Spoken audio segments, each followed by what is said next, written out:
Obrigado. Nobre deputado Inocêncio Oliveira, preside nesse momento nossos trabalhos. Senhoras e senhores parlamentares, aqueles que nos acompanham pela TV Câmara, pela internet, obrigado pela ilustre presença do nobre deputado Inocêncio, sempre tem sido um ícone do nosso trabalho, um parlamentar sério e competente, que nos serve como espelho para a nossa atuação. Prazer muito grande ter Vossa Excelência aqui neste nosso pronunciamento. Muito obrigado. Eu gostaria, me dirigindo a todos que nos acompanham nesta tarde, falar sobre diversos assuntos que têm pautado o nosso trabalho aqui no Parlamento. Tenho trabalhado já no 3º mandato parlamentar nessa casa, pelo Estado de São Paulo, pensado muito a respeito do caminho que o ser humano, a humanidade tem tomado e qual será o mundo que deixaremos para os nossos familiares e para aqueles que virão após nós. Dias atrás fiquei sabendo, tomei conhecimento de acontecimentos estarrecedores que a população africana tem sofrido. Infelizmente, mais um dos muitos que sabemos sobre esta já sofrida população. No entanto, o fato que gostaria de relatar para os senhores e senhoras hoje é de um homem chamado Joseph Kony, um assassino e líder guerrilheiro de Uganda, na África. Como se já não bastassem as condições de vida que aquele povo enfrenta, este homem contribui ainda mais para a sua condição desumana de vida. Ele sequestra crianças e as obriga a cometer crimes para manter o seu domínio e poder no território africano. Este homem faz com que crianças façam uso de armas para matar os próprios pais e ainda mantém as meninas como escravas sexuais. Ele já sequestrou, segundo estimativas, mais de 30.000 crianças e as forçou a serem soldados na África Central. Isso tem acontecido lá, pasmem, há mais de 26 anos. E ele ainda continua impune porque é invisível aos olhos do mundo. Poucos sabem seu nome, poucos conhecem os seus crimes. Nobres deputados e deputadas, será que conseguimos perceber a gravidade desses fatos? Ou já estamos tão acostumados com as desgraças da vida que não damos mais importância a acontecimentos como esses? Acontecimentos que afetam o nosso semelhante, por mais distantes geograficamente que eles estejam de nós. No entanto, o fato que me desperta atenção nisso tudo é o movimento internacional que tem se formado ao redor destes acontecimentos. Um movimento iniciado por um grupo pequeno de pessoas que se incomodou e fez destes fatos um objetivo pelo qual lutar. Resolveram fazer a diferença em meio a tantos outros que tomaram conhecimento do fato e simplesmente fecharam os olhos. Talvez hoje, daqui de onde estamos, pouco possamos fazer por essas crianças, mas não precisamos ir tão longe para nos depararmos com situações semelhantes. Basta olhar ao nosso redor e vermos diariamente cenas de traficantes aliciando crianças nas nossas cidades. Crianças que vão para o mundo do crime desde pequenos. A violência doméstica que diariamente nos assusta com casos estarrecedores. Pais matando os filhos, filhos matando os pais. O fácil acesso de menores de idade às drogas lícitas ou ilícitas. O sexo banalizado nas telas da TV. Tudo isso corrompendo os valores morais e a consciência das nossas crianças. E por que ainda permanecemos inertes? Já dizia Martin Luther King: o que me assusta, o que me dá medo, não é o grito dos maus, é o silêncio dos bons. Como se não bastasse, falando de outro assunto, há uma comissão de juristas designadas pelo Senado que apresenta um anteprojeto de lei para alterar o Código Penal, que, entre outras coisas, prevê a prisão aberta, permitindo condenados viver livremente fora da cadeia e na prática sem qualquer monitoramento. Já não bastasse a violência que enfrentamos, ainda teremos a possibilidade de aprovar um ato como esse, que com certeza, no meu entendimento, aumentaria muito a criminalidade do nosso país. Isso já bastaria para meu posicionamento contrário a esse anteprojeto de lei, mas há ainda o aspecto da vida. pois também propõe o aumento das possibilidades para que uma mulher possa realizar abortos legalmente. É esse mesmo mundo justo e moral que queremos construir? De acordo com o texto elaborado, a liberação da ortotanásia, a interrupção do tratamento médico de um paciente sem chances de recuperação, também será um tema abordado. A tipificação do crime da homofobia e o aborto. No caso do aborto, a ideia é permitir que a interrupção da gravidez seja autorizada, por exemplo, quando o bebê tiver um tipo grave de malformação. Além disso, a prática pode ser liberada quando houver risco para a saúde da mãe, mesmo que não haja perigo de morte. Lembrando que hoje o aborto é permitido em casos de estupro e risco de vida para a gestante. Inúmeras vezes me dirigi a esta tribuna para expressar meus posicionamentos em relação a isso, mas julgo necessário e pertinente, mais uma vez, dizer que a Constituição brasileira nos garante a proteção à vida desde a sua concepção. Isso é um fato que a ciência, a teologia e também a lei concordam. O aborto é um atentado contra a vida, e só Deus, na minha visão, pode decidir sobre a vida do ser humano. Gostaria de fazer um alerta também a nós parlamentares, através deste pronunciamento. Precisamos urgentemente promover mais políticas públicas que possibilitem o acesso à educação, pois só assim nossas crianças estarão protegidas, tanto no que diz respeito à informação para o não envolvimento com as drogas, quanto outras questões que a vida lhes trouxer. Certamente a educação é a chave para as gerações futuras. É através dela que essas crianças se instruirão acerca da vida, pois a mente instruída é uma mente livre. Com tantas necessidades importantes no nosso país, me pergunto por que ainda existem pessoas que se preocupam, por exemplo, em tirar o registro profissional de uma mulher, por ela usar em seus sites e redes sociais conteúdo que vincula a sua profissão a posicionamentos religiosos. Por que isso incomoda tanto? Por que não concentram suas forças em fazer algo positivo pela sociedade? Gostaria de abrir aqui um parênteses, nobre deputado Lucena, e parabenizar a psicóloga Marisa Lobo, psicóloga cristã, pelo seu posicionamento firme diante das ameaças e por lutar pelas suas convicções, no que a nossa frente parlamentar se associa a ela, e nós acreditamos sinceramente que Deus continuará abençoando e fortalecendo para que esse trabalho continue sendo feito e ela não tenha de que se envergonhar, porque ela está assumindo uma posição pessoal. Deputado Jefferson Campos, peço a Vossa Excelência uma parte. Tem uma parte, nobre deputado Roberto de Lucena, brilhante deputado pelo Estado de São Paulo, do Partido Verde. Muito obrigado. Inicialmente, deputado Jefferson Campos, eu quero saudá-lo, eu quero parabenizá-lo por este brilhante e contundente pronunciamento, bem como pelo mandato parlamentar que Vossa Excelência vem exercendo com grande brilhantismo aqui nesta casa, em nome do nosso povo paulista. E quero, aproveitando neste momento a fala de Vossa Excelência, quero lembrar, deputado Jefferson, que o preconceito e a discriminação sofrida pelas igrejas evangélicas, pelos evangélicos neste país, é algo histórico.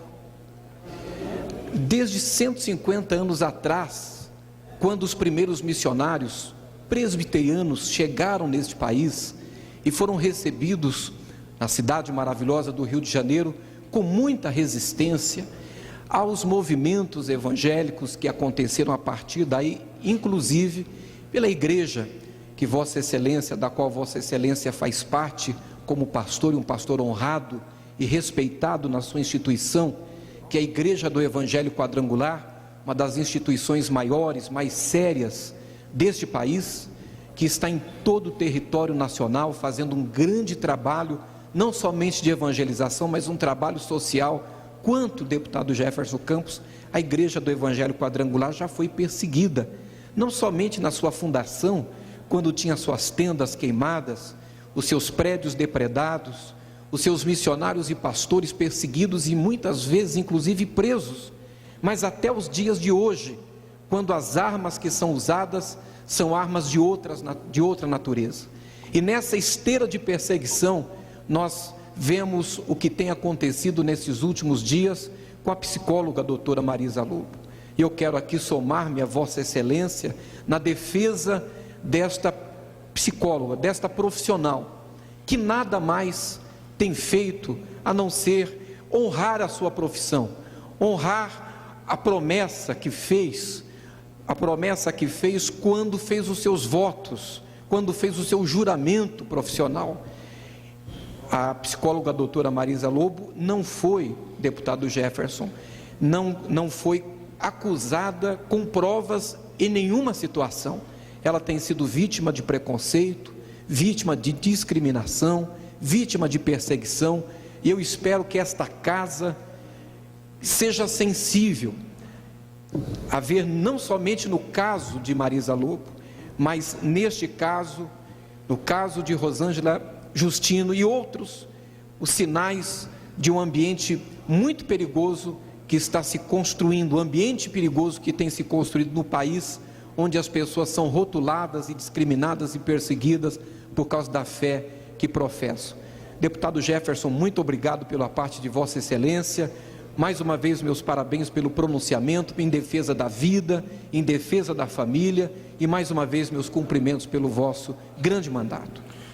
Eu aqui agradeço, gostaria de incorporar ao meu pronunciamento a fala de Vossa Excelência, deputado Roberto de Lucena, também pastor da Igreja Brasil para Cristo, um homem honrado que tem engrandecido o parlamento e aqueles que aqui lhe enviaram. Muito obrigado, pelo sempre brilhante pronunciamento de Vossa Excelência, que enriquece nesta tarde de quinta-feira a palavra deste parlamentar. Muito obrigado pela deferência. E eu gostaria ainda, dentro do tema, também falando sobre as drogas que acabei de citar há pouco, falar que só em 2011 a Previdência Social gastou mais de 107 milhões com auxílio-doença a dependentes químicos em nosso país.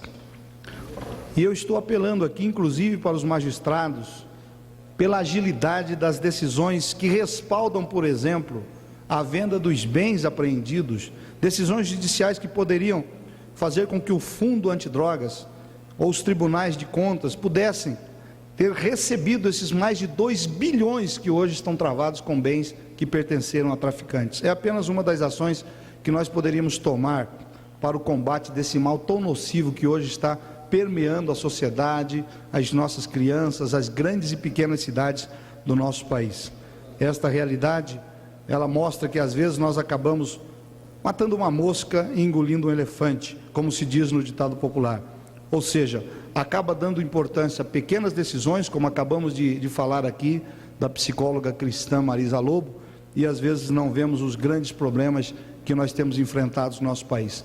Falou com muita propriedade aqui o deputado que me aparteou a respeito das ações que as igrejas evangélicas, e eu não poderia me furtar neste momento também de citar as ações que têm sido empreendidas pelas nossas igrejas evangélicas ou não, para que a sociedade brasileira seja tirada de situações de miséria, das drogas, dos crimes, do alcoolismo, da vida familiar desregrada que muitas vezes acometem. Eu não tenho nenhuma dúvida em afirmar aqui que são essas entidades religiosas as maiores recuperadoras de vida do nosso país. Como pastor evangélico há mais de 24 anos, filho de um pastor há mais de 40 anos, meu pai exerce essa atividade, eu gostaria de citar aqui, Vossa Excelência falou, deputado, sobre a perseguição que já sofreram os evangélicos no país de uma forma geral. Na minha região, Sorocaba, nós temos o Morro de Ipanema, que instalou-se ali a primeira siderúrgica nacional, aproximadamente 50 anos antes dos Estados Unidos, e vieram para cá, da Europa, aqueles que instalaram ali esta siderúrgica, e ali, deputado, havia um cemitério específico para serem enterrados aqueles que lá vieram, porque eram protestantes. Graças a Deus avançamos muito nesta questão da discriminação, embora ela ainda haja e ainda seja latente no nosso país. Cito aqui, por exemplo, o nosso presidente da Igreja do Evangelho Quadrangular, pastor Mário de Oliveira, que já foi perseguido, já foi preso, sempre pela pregação do Evangelho. E preside hoje esta igreja que nos últimos anos tem crescido muito para a glória de Deus, nós dizemos isso aqui também, para bem do povo brasileiro, onde hoje já somamos mais de 17 mil igrejas mais de 50 mil pastores pertencem à Igreja do Evangelho Quadrangular. Hoje são 400 institutos teológicos quadrangulares, formando mais de 10 mil alunos. Já estamos em mais de 140 países.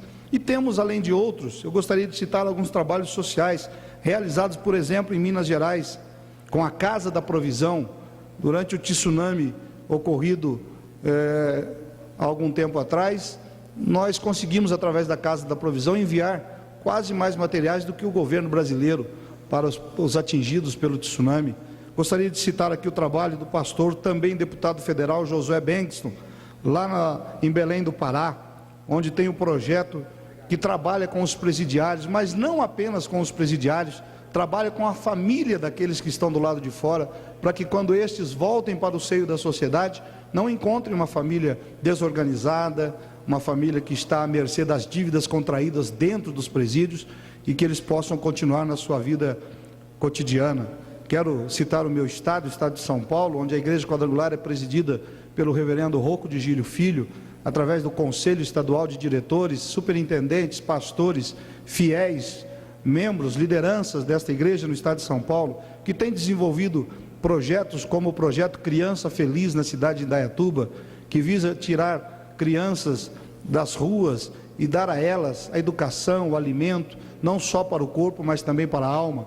O projeto que instalamos na Cracolândia, no centro de São Paulo, o projeto Retorno, que tem tratado ali daquelas pessoas que não têm condições de estar hoje na sociedade, mas transportando-as para as casas de recuperação. Acabamos de construir agora o estado de São Paulo, a Igreja Quadrangular, a casa de recuperação na cidade de Itapetininga, onde aproximadamente 100 pessoas receberão o tratamento adequado para que eles possam sair deste mundo das drogas. Enfim, poderia citar aqui, além do trabalho espiritual realizado pela igreja, muitos outros trabalhos realizados e que com toda certeza estão engrandecendo e fazendo com que o Brasil seja melhor a cada dia. Mas eu os parabenizo neste meu pronunciamento, tendo a certeza de que esse trabalho vai continuar e vai continuar muito profícuo através da ação desta igreja, de outras, como a do deputado que me aparteou, e outras mais ainda, e também de ações não governamentais.